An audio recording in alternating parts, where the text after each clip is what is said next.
So good morning, dear students. Let us start our next topic, that is functional group. In the previous section, we have discussed about alkanes, alkenes, alkynes, their structural formulae, their molecular formulae, and about the ring compounds and about the branch chain compounds also. In these three categories, that is alkanes, alkene, and alkynes, we together call them hydrocarbons. That is, these compounds containing only hydrogen and carbon. But except hydrogen, there are many friends of carbon also. I have noted by CHON. These are the best friends: con hydrogen, oxygen, as well as nitrogen, and some other also: sulfur, chlorine, bromine, etc. There are many other atoms which also can make bond with the carbon atom. That is, they will be good friend with the carbon. So let us discuss about this type of compounds in which not only hydrogen but another atoms are also present. So the atoms except carbon and hydrogen, except carbon and hydrogen, इनके carbon और hydrogen को छोड़ के, अगर हम carbon hydrogen को छोड़ दें किसी कंपाउंड में, इनके अलावा जो कोई भी आपका एटम प्रेजेंट है, फॉर एग्जांपल ऑक्सीजन हो, नाइट्रोजन हो, क्लोरीन हो, ब्रोमीन हो, ठीक है, अगर इनमें से कोई सल्फर है, इनमें से कोई एटम प्रेजेंट है, या ये एटम्स ग्रुप में प्रेजेंट है, किसी ग्रुप में भी प्रेजेंट हो, या तो सेल्फ प्रेजेंट हो या ग्रुप में प्रेजेंट हो, और इनकी वजह से उस कंपाउंड को कुछ स्पेसिफिक प्रॉपर्टीज मिलती हो, स्पेसिफिक प्रॉपर्टीज उस कंपाउंड को ये प्रोवाइड कराते हो, एक्सेप्ट या regardless of length of the chain. अब आप चेन कितनी भी लंबी हो, अगर इन कंपाउंड, इन जो एटम्स के या ग्रुप ऑफ एटम्स के या किसी ग्रुप में ये एटम्स प्रेजेंट हैं, तो उस ग्रुप की वजह से या उस एटम की, पर्टिकुलर एटम की वजह से अगर उस कंपाउंड को कुछ स्पेसिफिक प्रॉपर्टीज़ मिलती हैं regardless of the length of the chain, तो ये जो आपके ग्रुप हैं, इस टाइप के ग्रुप्स हैं, उनको हम क्या कहेंगे? फंक्शनल ग्रुप कहेंगे। ठीक है, तो इस तरीके के ग्रुप्स में जो आपके एटम्स जो प्रेजेंट हैं, जो हाइड्रोजन के अलावा जो एटम्स आपके प्रेजेंट हैं, उन एटम्स को हम हेटेरो एटम भी कहते हैं। तो एक क्वेश्चन आपसे पूछ सकता है, what are the hetero atoms? So the atoms except carbon and hydrogen which are present in the compound और in group which confer the specific properties regardless of the length of the chain of the nature of the chain of the compound. Such type of groups are known as functional groups. That's why they are known as functional groups. So when this group attached with the compound, जब भी compound में group attach किया जाएगा, attach होगा, then this functional group decides the properties both physical और chemical of the compound. तो दोनों तरीके की प्रॉपर्टीज़ को कौन डिसाइड करेगा? आपका ये कि जो कंपाउंड्स आपके डिसाइड करेंगे। ठीक है, क्लियर है? तो हमारे यहाँ पर बेसिकली आपके 5 फंक्शनल ग्रुप्स हैं: halogen, alcohol, aldehyde, ketone and carboxylic acid. Halogen basically आपका जो हेलोजन है, that is these are the 17th group elements. ये 17 ग्रुप एलिमेंट्स हैं। आगे चलकर आप नेक्स्ट चैप्टर में पढ़ेंगे कि आपकी जो मॉडर्न पीरियोडिक टेबल है उसमें आपके 18th ग्रुप होते हैं, 18 ग्रुप होते हैं टोटल। ठीक है, इधर से आप जाएंगे तो लेफ़्ट से राइट जब आप जाएंगे तो 1 2 3 4 इस तरीके से जो आपके वर्टिकल कॉलम्स हैं उनको हम कहते हैं ग्रुप, और जो हॉरिजॉन्टल रोज हैं उनको कहा जाता है पीरियड। क्लियर है? तो ये कौन से ग्रुप से बिलोंग करते हैं? आपके 17th ग्रुप से बिलोंग करते हैं। नेक्स्ट आप जब आप पढ़ेंगे तो वहाँ भी मैं आपको दोबारा रिमाइंड कराऊँ। इसमें आपके कौन कौन से जो है एटम आते हैं, क्लोरीन है, ब्रोमीन है, फ्लोरीन है, आयोडीन है, एक्सेट्रा। ठीक है, बेसिकली आपकी बुक में क्लोरीन और ब्रोमीन का ही जिक्र किया गया है।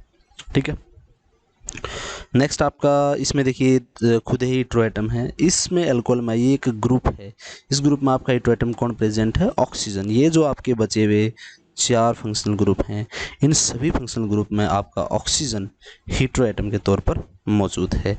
तो अल्कोहल के लिए OH, ठीक है, ये ऑक्सीजन हाइड्रोजन के साथ इस तरीके से जुड़ा है और ये आपका बॉन्ड, इधर से आप इसको बाकी बची हुई आपके जो है रेडिकल ऑफ द कार्बन से जोड़ सकते हैं। वो कैसे जोड़ेंगे वो आगे हम चलेंगे, यानी कि साइड कार्बन की चेन होगी, इधर ये फंक्शनल ग्रुप आपको नज़र आ जाएगा। इस तरीके से एल्डिहाइड, ये इधर से एल्डिहाइड आपका जो है कार्बन की चेन से जुड़ेगा, यानी कि ये इधर आपकी कार्बन की चेन होगी, इधर आपको एक ग्रुप नज़र आएगा और इधर आपका हाइड्रोजन भी हो सकता है।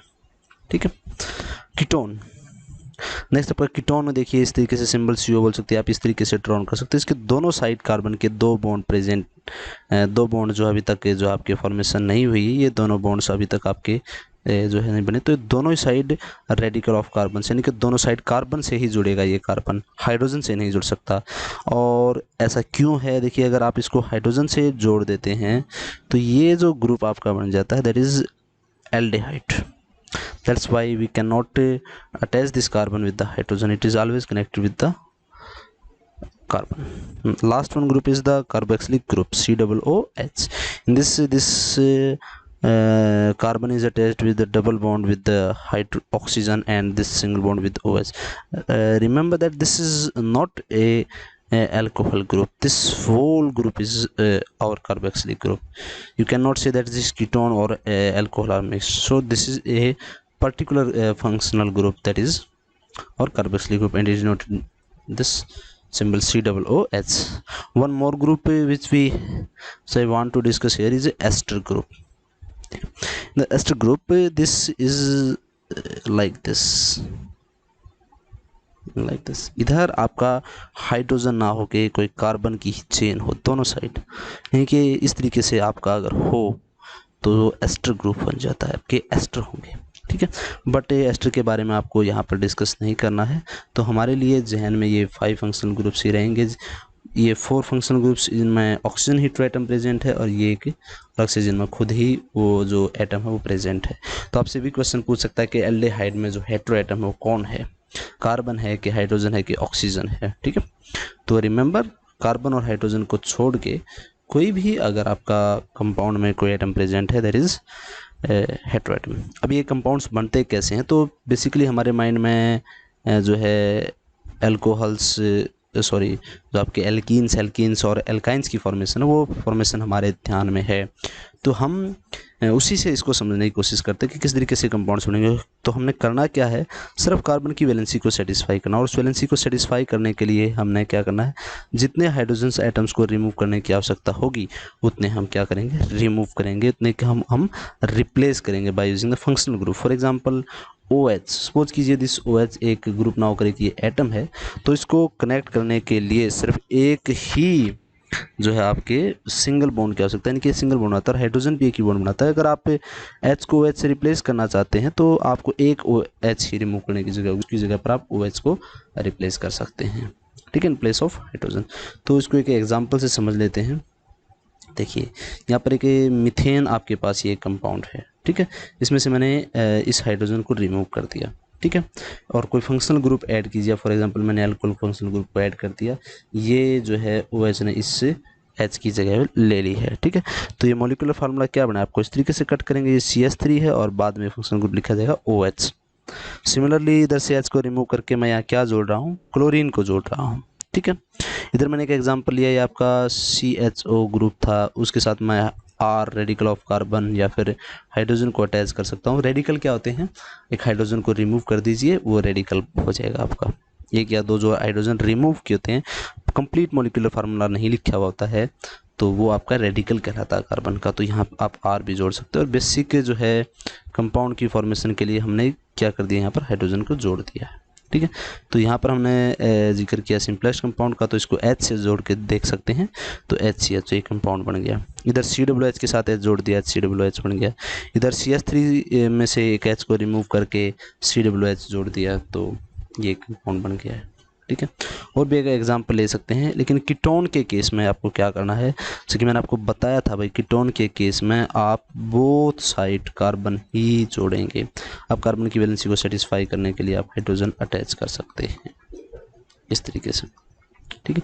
लेकिन ये एक रेडिकल है कार्बन का CH3, ये भी एक रेडिकल है कार्बन का CH3, तो बोथ साइड आपके कार्बन के रेडिकल ही जुड़ेंगे। ये बात आपने ध्यान रखनी। कीटोनिक केस में बाय चांस अगर आपने यहाँ पर हाइड्रोजन जोड़ दिया तो ये क्या बन जाएगा, आपका एल्डिहाइड। क्लियर है। इधर एक और हमने एग्जांपल लिया है, यहाँ से H को रिमूव करके CHO जोड़ा है। ठीक है। तो ये क्या कहलाएगा आपका, जो इस तरीके से आप फंक्शनल ग्रुप को अटैच कर सकते हैं। ठीक है। तो ये काफ़ी सिंपल है। फंक्शनल ग्रुप आपको रिमेंबर करने हैं, नाम याद करने हैं, सिंबल याद करने हैं। ठीक है। इनके एक्सपेंडेड फॉर्म याद करनी है ताकि आप इलेक्ट्रॉन डॉट स्ट्रक्चर्स को ड्रा कर सकें। ठीक है। अब हम इनके नोमेनक्लेचर की तरफ आते हैं भाई। ठीक है। किस तरीके से आप इनका नोमेनक्लेचर कर सकते हैं, तो देखिए बात करते हैं हैलोजन की। सबसे पहले अगर आपके फंक्शनल ग्रुप के तौर पर क्लोरीन, फ्लोरीन, ब्रोमीन और आयोडीन प्रेजेंट है, हाइड्रोजन को रिमूव करके आपने इनको उसकी जगह पर रखा है, तो क्लोरीन के लिए आप फार्मूले में क्लोरो यूज़ करेंगे, फ्लोरीन के लिए फ्लोरो यूज़ करेंगे, ब्रोमीन के लिए ब्रोमो यूज़ करेंगे, और आयोडीन के लिए आप क्या यूज़ करेंगे, आयोडो यूज़ करेंगे। क्लियर है। अब नेक्स्ट आपने क्या करना है, देखिए इधर सपोज कीजिए हमारे पास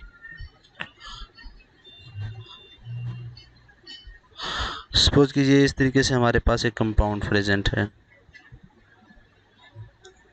ठीक है। जिसमें हमने एक हाइड्रोजन को रिप्लेस करके उसकी जगह पर क्लोरीन को प्लेस कर दिया है। ठीक है।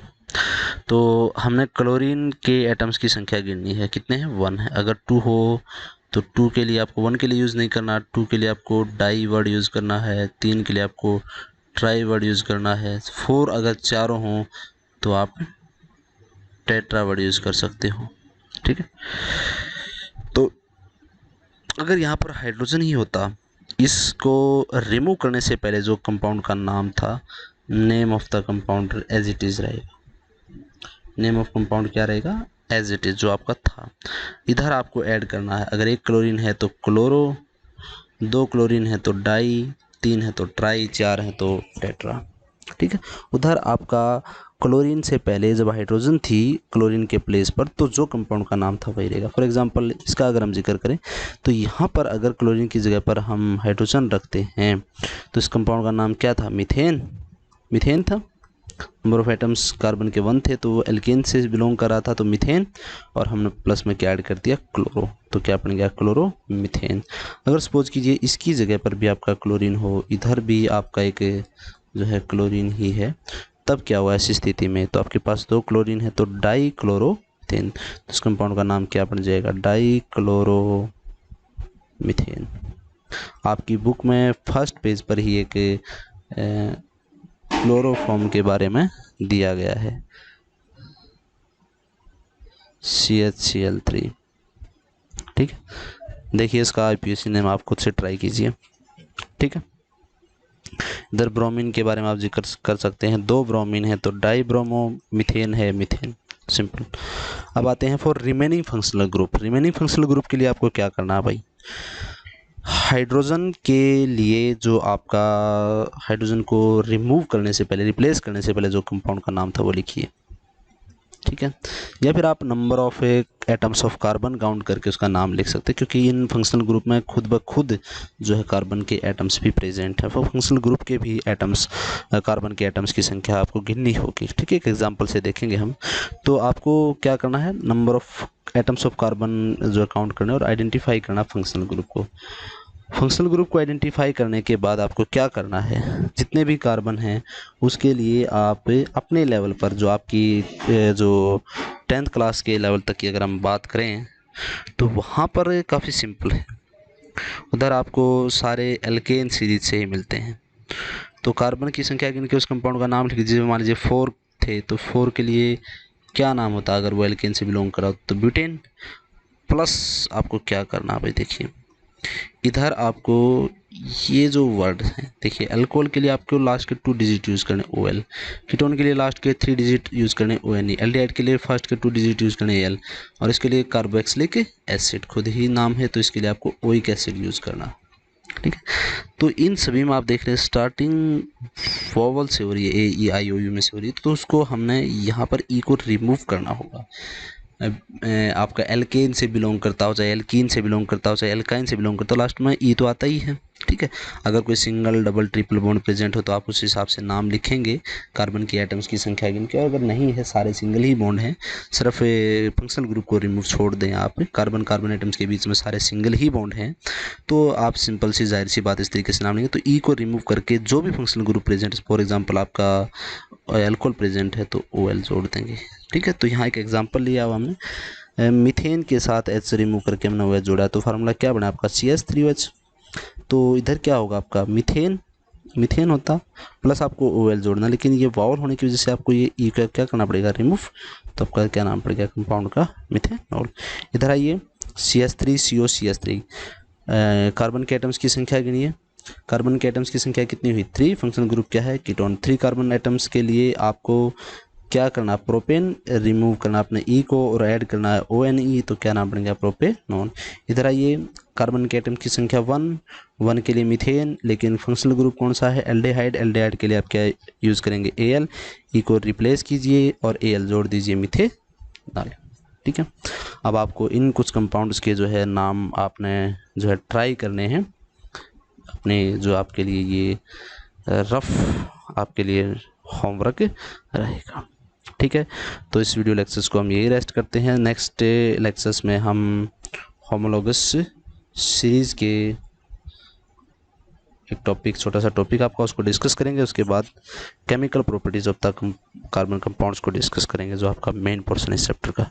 तो आज के लिए इतना ही रखते हैं। Thank you, have a nice day.